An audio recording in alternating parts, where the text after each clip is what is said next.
Hello everyone. आज इस video में हम लोग करंट अफेयर्स के क्विज़ करने वाले हैं अक्टूबर 3 के। यहाँ पे वीडियो को स्टार्ट करते हैं। फर्स्ट क्वेश्चन हमारे यहाँ पे, consider the following statement with respect to the ashrams और institutions founded by Mahatma Gandhi. First statement है, Tolstoy farm was founded in the year 1904। यहाँ पे ये स्टेटमेंट क्या होगी हमारी, ये स्टेटमेंट यहाँ पे बिल्कुल रॉन्ग है, इनकरेक्ट स्टेटमेंट है।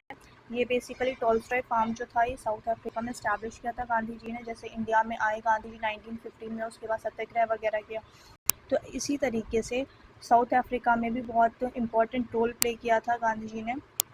टॉलस्टॉय फार्म जो है फाउंड की थी, इस्टेब्लिश की थी गांधी जी ने 1910 में साउथ अफ्रीका में। ये यहाँ पे 1904 है, तो ये हमारा स्टेटमेंट क्या हो जाएगा, इनकरेक्ट हो जाएगा। यहाँ पे क्या बोला हमसे, correct. Then second statement is, Phoenix settlement was the first ashram like settlement establish in South Africa.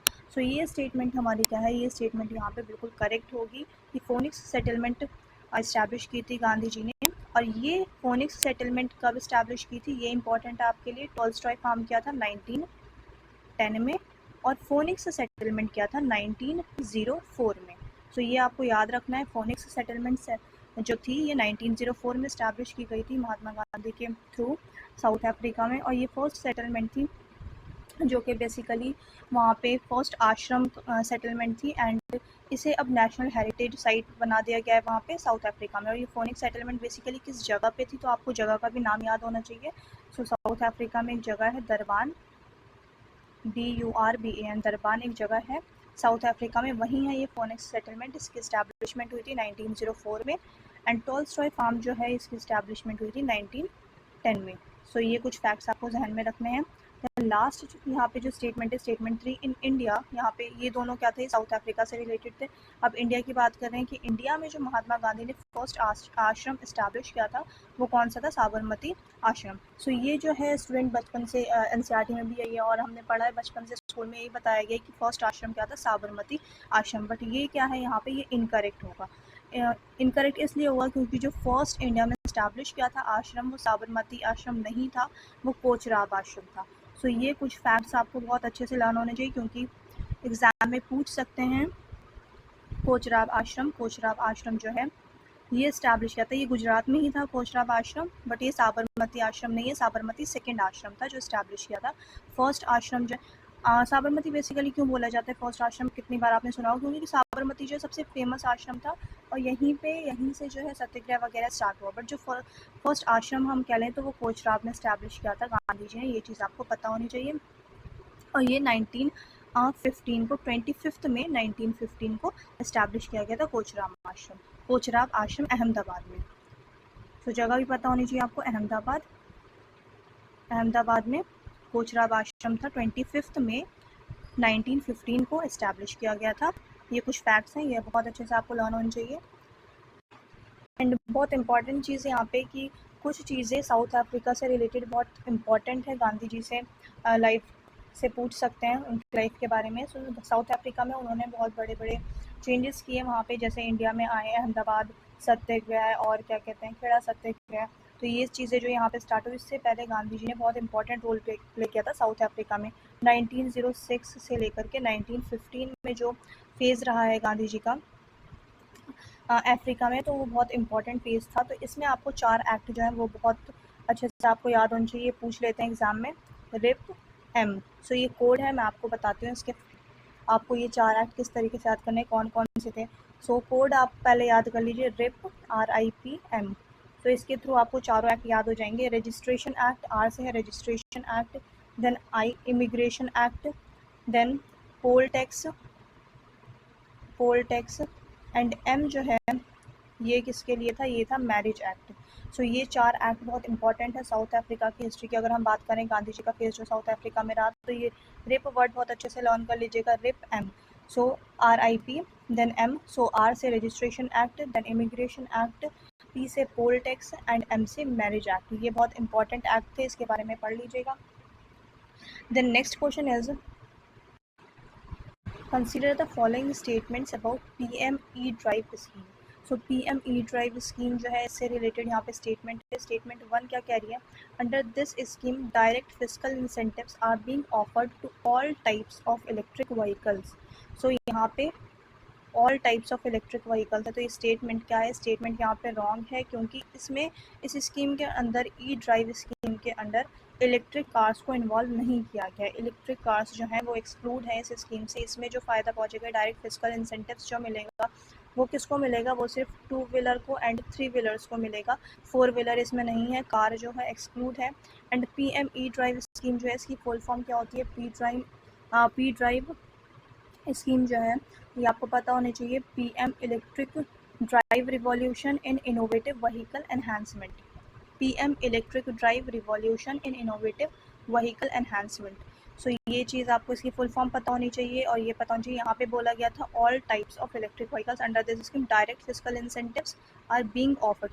So direct physical incentives जो है ये ऑल टाइप्स नहीं मिलेगा, इसमें एक्सक्लूड किया गया है 4 व्हीलर को, यानी कि कार्स को एक्सक्लूड किया गया है। यहाँ पे जो 2 व्हीलर हैं, यानी कि जो इलेक्ट्रिक व्हीकल्स हैं 2 व्हीलर, जो इलेक्ट्रिक स्कूटर्स हैं या इलेक्ट्रिक ऑटोज़ हैं 3 व्हीलर्स, तो उन्हें डायरेक्ट इंसेंटिव फिजिकल इंसेंटिव्स दिया जाएगा। सो यहाँ पे एक्सक्लूड किया गया है इलेक्ट्रिक कार्स को। देन सेकंड स्टेटमेंट कह रही है it has been launched to replace the FAME 2 scheme. So ये क्या है, ये बिल्कुल करेक्ट ऑप्शन है, करेक्ट स्टेटमेंट है। सो यहाँ पे स्टेटमेंट 2 जो है ये सिर्फ करेक्ट होगी, स्टेटमेंट 1 क्या है, इनकरेक्ट है। द नेक्स्ट क्वेश्चन इज, तो क्वेश्चन नंबर 3 है यहाँ पे, consider the following statements about स्वच्छ भारत मिशन। स्वच्छ भारत मिशन से रिलेटेड यहाँ पे स्टेटमेंट्स दी गई हैं। सो फर्स्ट स्टेटमेंट क्या कह रही है, स्वच्छ Bharat mission Grameen is executed by the Ministry of Rural Development. And second statement is that Swachh Bharat Mission was started in the year 2015. So यहाँ पे क्या पूछा है, यहाँ पे नॉट करेक्ट पूछा है, यानी कि जो इनकरेक्ट स्टेटमेंट है वो बतानी है। सो यहाँ पे स्टेटमेंट 1 क्या है, यहाँ पे स्टेटमेंट 1 अगर हम देखें, Swachh Bharat mission Grameen is executed by the ministry of rural development.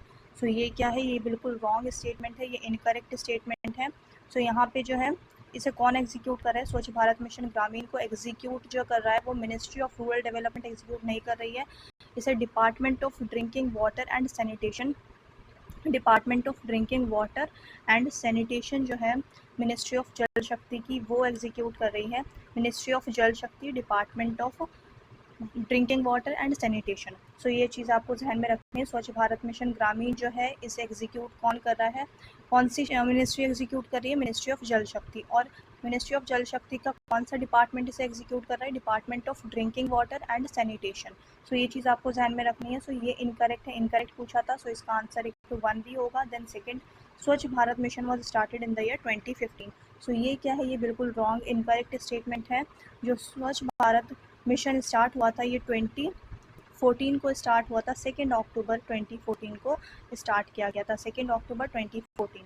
ये चीज़ आपको याद रखनी है, 2014 2 अक्टूबर स्वच्छ भारत मिशन इसको स्टार्ट किया गया था। एंड स्वच्छ भारत मिशन ग्रामीण को जो है एग्जीक्यूट कर रहा है जल शक्ति ministry, department of drinking water and sanitation. The next question is, with reference to the monetary policy committee consider the following statement. So monetary policy committee से related यहाँ पे statements दी गई हैं। MPC consists of 5 members with the RBI governor as chairperson. So यहाँ पे ये statement क्या होगी, ये statement बिल्कुल incorrect है, क्योंकि monetary policy committee में जो है 5 members नहीं होते हैं। यहाँ पे सेक्शन 45ZB के अकॉर्डिंग जो है अमेंडमेंट एक्ट, RBI एक्ट 1934 के अकॉर्डिंग यहाँ पे 5 members नहीं 6 members होते हैं। सो ये आंसर, ये स्टेटमेंट क्या हो जाएगा, ये बिल्कुल इनकरेक्ट स्टेटमेंट है। यहाँ पे 5 मेंबर्स है, अगर 6 मेंबर्स होता तब ये करेक्ट स्टेटमेंट होता। Then second statement is the decision of MPC would be binding on the RBI। So ये क्या है, ये बिल्कुल करेक्ट है, सेकंड स्टेटमेंट करेक्ट है। जो डिसीजन होता है MPC का, मॉनेटरी पॉलिसी कमेटी का, ये बाइंडिंग होता है RBI के ऊपर।